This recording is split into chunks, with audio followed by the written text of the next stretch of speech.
There's an interesting article by Josh Clark that talks about cultural relativism. It pretty much says that it is okay for the Incas to have killed children because of cultural relativism.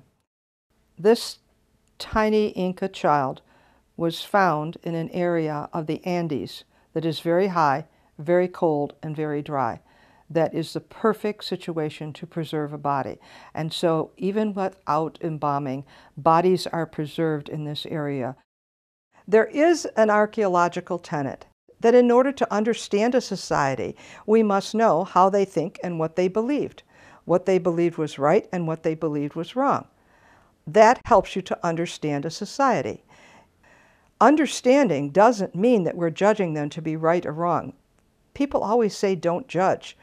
Well, then he's judging them to be right. There is such a thing as an absolute truth. There is such a thing as absolute right and absolute wrong. This is absolutely wrong. Under any circumstances, in any culture, at any time, in any location, it is absolutely wrong to kill an innocent child for your own benefit. I see people all over Chile, Peru, Ecuador, who speak Quechua. They were once Incas, thousands and thousands of people. And yet there's no society left. They live as poor as they could possibly live.